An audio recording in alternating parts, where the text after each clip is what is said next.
Oke, Assalamualaikum warahmatullahi wabarakatuh. Perkenalkan saya Luciana Permaini dari kelompok 3 bersama 4 rekan saya, Robin Hernandez, Azalia Ramazalzela, Ajit Indrayana, dan MGK Ega akan mempresentasikan chapter 14 mengenai International Migration and HRM. Humans are always on the move. Migration is one such movement. It refers to how people move from one area to another. This can be permanent, temporary, or seasonal. It can be voluntary or forced. There are many reasons why people migrate. These are called push and pull factors. Pull factors are reasons why people move to an area, like work opportunities, good social services, safety and freedom of speech, and the climate. Push factors are reasons why people leave their homes, like lack of work and resources, war and political insecurity, crime and social unrest, or natural disasters like floods and earthquakes. Migrant workers are often seasonal. They go to find temporary jobs in agriculture or industry. All this means that people with different languages, cultures, and race are now mixed up in different parts of the world. Migrasi internasional dan HRM. Di Eropa, populasi yang menua dan peningkatan keanggotaan Uni Eropa atau UE dengan ekspansi ke Eropa Tengah dan Timur telah mendorong peningkatan mobilitas intranegara.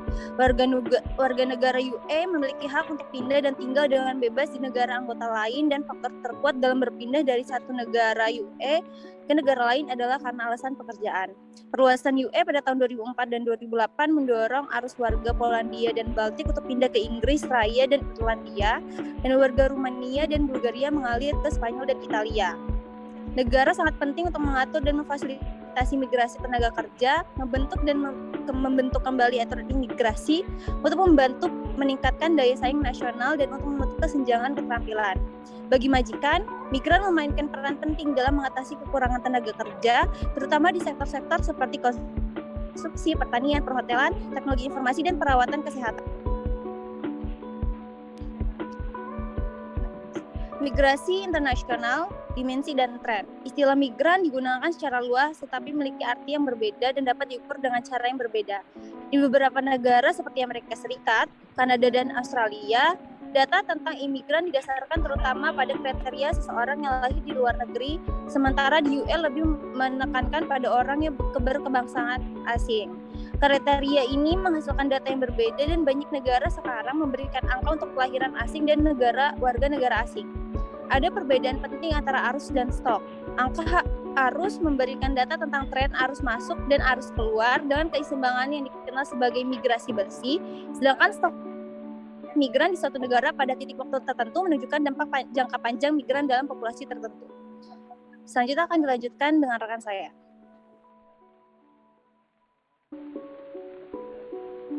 Kemudian, yaitu apa yang membentuk migrasi. Karena kekhawatiran tentang daya saing global menjadi lebih menonjol, negara-negara tujuan telah menekankan alasan ekonomi migrasi dan tenaga kerja migran, yang ditargetkan sebagai komponen integral dari angkatan kerja. Pemerintah di negara tujuan memiliki kepentingan untuk menekankan biaya tenaga kerja per unit dan memperkuat pasokan keterampilan yang langka untuk meningkatkan daya saing, sementara negara sumber daya semakin proaktif dalam memfasilitasi negara migrasi tenaga kerja untuk meningkatkan pembangunan ekonomi. Kemudian akan dilanjutkan dengan rekan saya.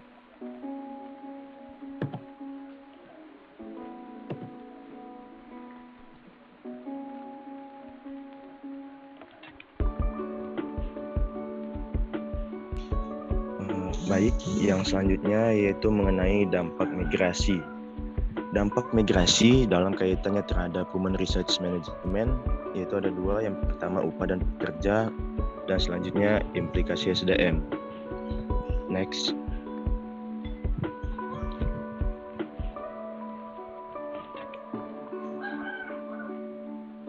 Untuk upah dan pekerja, dampak migrasi sangat tergantung pada tingkat keterampilan para migran dan juga berbeda antara jangka pendek dan jangka panjang.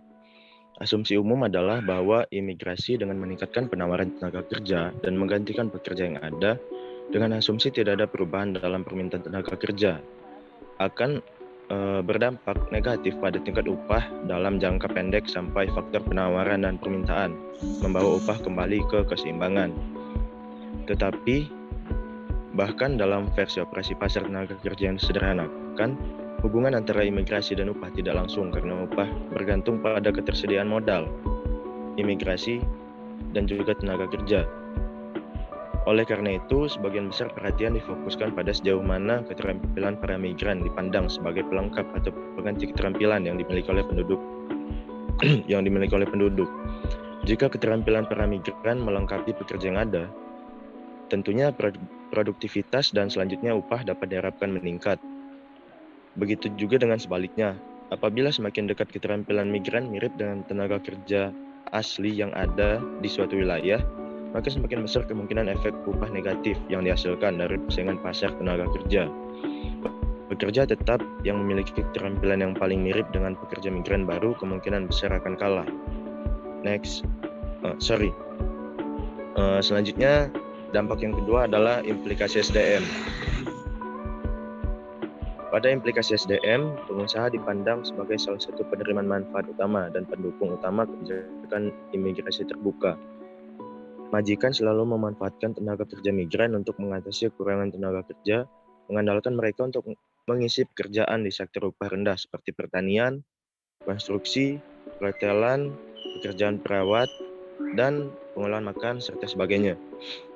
Kemudian juga di beberapa sektor, variasi permintaan untuk tenaga kerja di sepanjang tahun telah mendorong ketergantungan pada tenaga kerja migran. Bagi majikan, penggunaan tenaga kerja migran sering dikaitkan dengan kontrol yang lebih besar atas penempatan tenaga kerja, meningkatkan fleksibilitas dan ruangan lingkup eksploitasi. Ketergantungan buruh migran pada majikannya diperkuat dengan status mereka yang genting di pasar tenaga kerja, di mana mereka seringkali tidak diberikan hak pekerjaan dan kesejahteraan yang sama dengan buruh lainnya. Untuk bahasan selanjutnya akan dijelaskan oleh rekan saya, MG Giega Zulianto. Selanjutnya ada tanggapan pekerja dan serikat pekerja. Mengingat variasi pekerjaan yang ditempati oleh pekerja migran, sulit untuk mengeneralisasi pengalaman kerja mereka.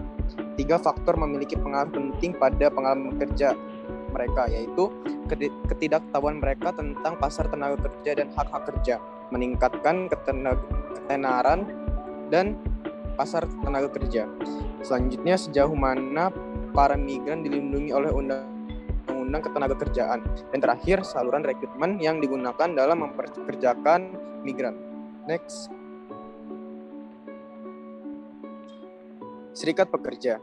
Serikat pekerja telah berusaha untuk melindungi kepentingan pekerja migran. Ini tidak lurus atau maju, karena anggota serikat pekerja yang ada tidak selalu mendukung pekerja migran karena kekhawatiran bahwa migran dapat mengiklis upah dan kondisi. Namun, serikat pekerja semakin memandang migran sebagai komponen internal dari globalisasi dan bahwa cara terbaik untuk melindungi standar perburuan adalah dengan mengempanyekan regulasi migran yang tidak sah dan menarik ke dalam keanggotaan serikat pekerja. Selanjutnya akan dijelaskan oleh rekan saya, yaitu Saudara Lucy. Oke, selanjutnya adalah kesimpulan. Migrasi tenaga kerja internasional telah menjadi elemen yang sangat penting dari HRM internasional dalam konteks kekurangan tenaga kerja, populasi yang menua, dan ketidaksetaraan yang meningkat. Pemerintah dan pengusaha telah melihat ke tenaga kerja migran untuk melakukan pekerjaan yang tidak mau dilakukan oleh penduduk asli dan menggunakan migrasi keterampilan tinggi untuk meningkatkan daya saing. Di luar efek langsung untuk berbagai aktor, konteks di mana migrasi terjadi dan konsekuensinya menjelaskan banyak aspek pasar tenaga kerja kontemporer dan kebijakan SDM. Penggunaan tenaga kerja migran merupakan indikasi dari meningkatnya cakupan majikan untuk membagi angkatan kerja dan mengikis standar pekerjaan, menarik pekerja migran sebagai bagian dari tenaga kerja yang beragam dari staf agen, pekerja outsourcing, dan pekerja pos. Next. Nah, sekian presentasi dari kami. Mohon maaf apabila terdapat banyak kekurangan. Terima kasih. Wassalamualaikum warahmatullahi wabarakatuh.